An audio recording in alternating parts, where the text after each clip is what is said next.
আসসালামু আলাইকুম। এই ভিডিওতে আমরা একটি সৃজনশীল প্রশ্ন সমাধান করতে যাচ্ছি ভগ্নাংশের উপরে।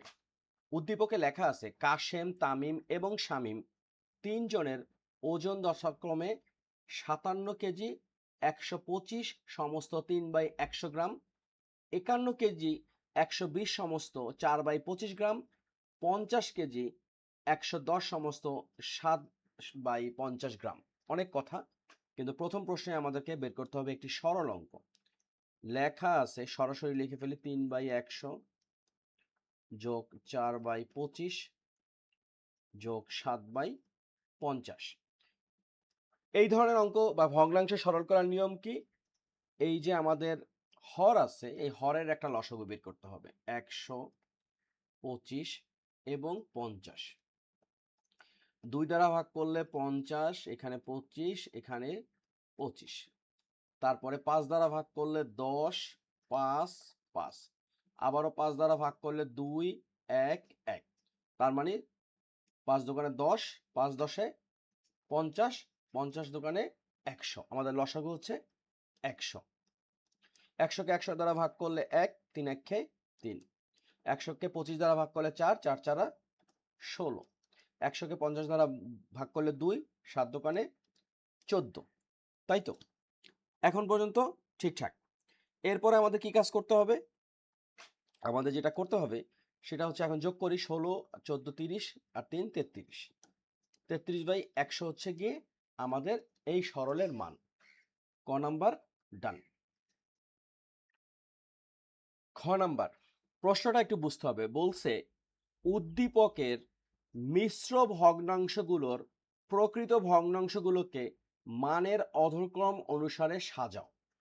লক্ষ্য করো, এই যে আমাদের কাশেম, তামিম এবং শামীমের ৩ জনের ওজন দেওয়া আছে, সেই ওজনের ভিতরে কিন্তু মিশ্র ভগ্নাংশের মাধ্যমে দেওয়া আছে, অর্থাৎ ৫৭ কেজি ১২৫ সমস্ত ৩/১০০ গ্রাম। কিন্তু আমাদের যেটা করতে হবে, এই যে মিশ্র ভগ্নাংশটা আছে, আমরা যদি লক্ষ্য করি ১২৫ 3/১০০, এর মধ্যে ৩/১০০ হচ্ছে আমাদের প্রকৃত ভগ্নাংশ, তাই না? এই যে এখানে ৩টা প্রকৃত ভগ্নাংশ আছে, ৩/১০০, ৪/২৫ আর ৭/৫০, এইগুলোকে করতে হবে কি, অধক্রম অনুসারে সাজাতে হবে। তাহলে শুরুতে আমরা ভগ্নাংশগুলো একটু লিখি। এটা হচ্ছে আমাদের খ নাম্বার।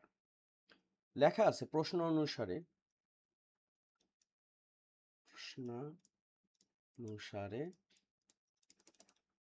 ভগ্নাংশগুলো,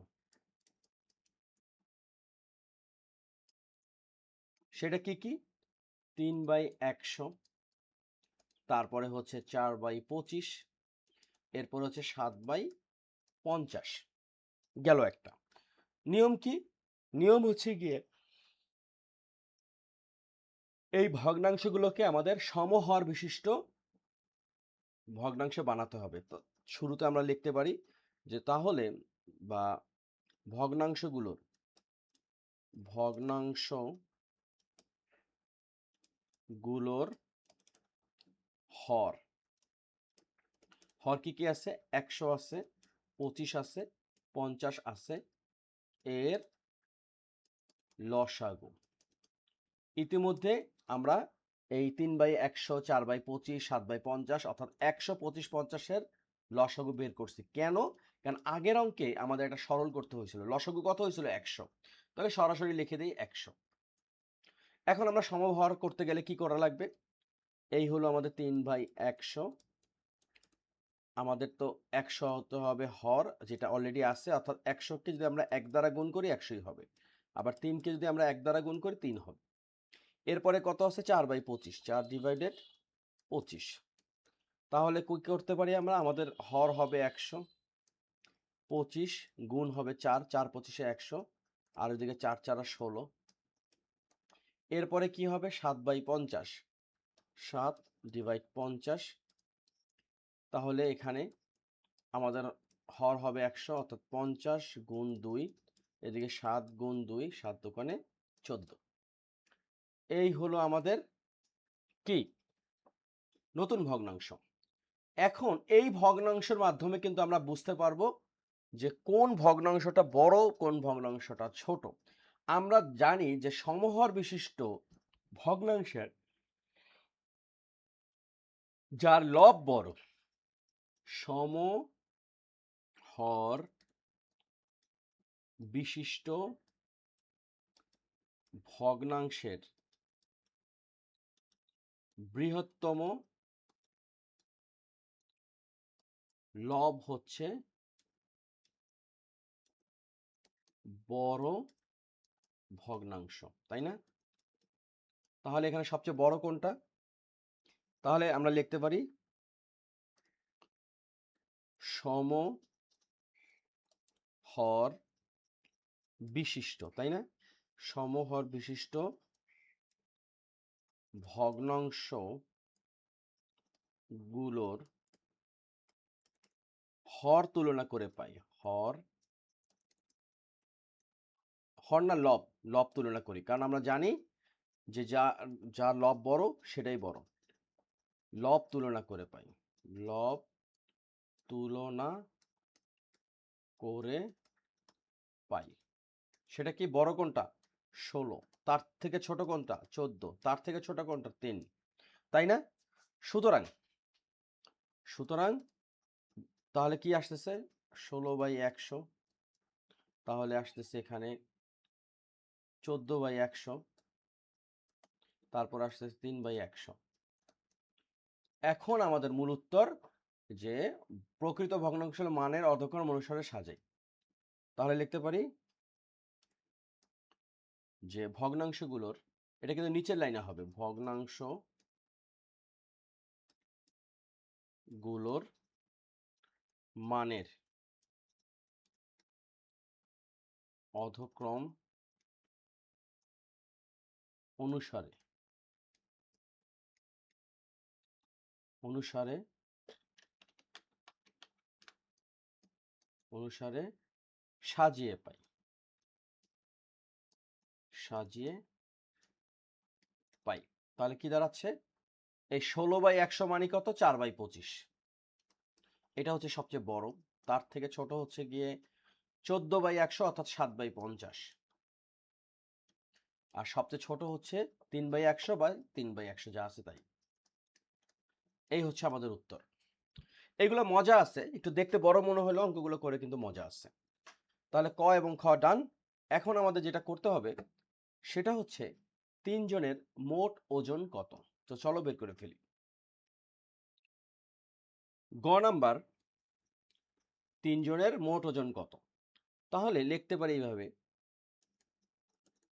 3 জনের মোট ওজন সেটা কেমন? এই হচ্ছে আমাদের 57 কেজি, তারপরে হচ্ছে 125 সমস্ত 3/100 গ্রাম, যোগ 51 কেজি, তারপর হচ্ছে 120 সমস্ত 4/25 গ্রাম গ্রাম, এবং ফাইনালি হচ্ছে 50 কেজি, 50 কেজি কত? কেজিটা লিখতে হবে, কেজি 110 সমস্ত 4/50 গ্রাম। একটা কাজ করি, এখানে আমরা কেজিগুলো আলাদা করে ফেলি, অর্থাৎ সব যেহেতু যোগ অবস্থায় আছে, 57 কেজি, 51 কেজি, 50 কেজি, আমরা লিখতে পারি 57 যোগ হচ্ছে 51 যোগ হচ্ছে 50, এই হচ্ছে কেজি, যোগ এরপর হচ্ছে 125 কেজি, 125 গ্রাম, 120 গ্রাম, আর হলো 50 গ্রাম, অর্থাৎ পূর্ণ সংখ্যা যা আছে সব আমরা আলাদা করে ফেললাম, তাই তো? তাহলে লিখতে পারি এখানে 125 যোগ 120, আর এখানে হচ্ছে 110 যোগ 110, 110 এটা কি? গ্রাম। এবং পরের যেটা আছে সেটাও কিন্তু গ্রাম, কিন্তু ওইটা প্রকৃত ভগ্নাংশে আছে। 3 100 যোগ 4 25 যোগ 7 50, এটাও কি গ্রাম। এখন এটা যদি যোগ করি কত আসতেছে? 017, অর্থাৎ এখানে 8, 5 5 5, 3 5 15, অর্থাৎ 158 কেজি যোগ। এটা যোগ করলে কত হয়? 005 লিখলাম, 5 1 2 3 3 আর 2 5 লিখলাম, 5 1 1 1, তার মানে 3। এটা কি হয়ে গেল? গ্রাম হয়ে গেল। আর এই যে শেষের যে ভগ্নাংশটা আছে এটা আমরা কিন্তু অলরেডি বের করছি। ক নাম্বারে দেখো বের করছি, কিন্তু কত আসছিল? 33/100, তাই না? আমরা সরাসরি লিখে ফেলি 33/100, যেহেতু আমরা এটা বের করছি। আর তোমরা যদি চাও এটা লসাগু করতেও পারো, তবে লসাগু করাটা ভালো। 100 এখানে আসতেছে 3 4 4 4 16, আর এদিকে 2 7 দোকানে 14 গ্রাম। তাহলে 158 কেজি যোগ 350 না 55 গ্রাম যোগ হচ্ছে এখানে কত আসতেছে? 33/100 গ্রাম। সুতরাং ফাইনালি আমরা আরেকটু গুছিয়ে লিখি কিভাবে হতে পারে। 158 কেজি, দুইটাই যেহেতু গ্রাম তার মানে লিখতে পারি 355, তারপরে কি 33/100 গ্রাম। এই হচ্ছে আমাদের উত্তর। তো আমরা একটা দারুণ সৃজনশীল প্রশ্ন সমাধান করার চেষ্টা করলাম। পরীক্ষাতে কিন্তু এই ধরনের অঙ্ক আসবেই, হয়তোবা সংখ্যা বা নাম চেঞ্জ হতে পারে, কিন্তু অঙ্ক তো অঙ্কই। তো অনেক ধন্যবাদ মন দিয়ে ভিডিওটা দেখার জন্য। এই অঙ্কগুলো অনেক বেশি আমরা পরিশ্রম করার চেষ্টা করব, এবং তোমরা শেয়ার করতে পারো আমার এই পেজের মাধ্যমে। যে এই অঙ্কটি প্রচার হবে দুই জায়গাতে, একটা হচ্ছে ইউটিউবে আর একটা হচ্ছে ফেসবুক পেজে। তো পেজে তোমরা ইনবক্স করতে পারো তোমাদের যে কোনো সমস্যা নিয়ে। তোমরা সবাই ভালো থাকো, সুস্থ থাকো। আল্লাহ হাফেজ। প্লিজ চ্যানেলটিকে সাবস্ক্রাইব করবে এবং ফলো দিবে। আল্লাহ হাফেজ।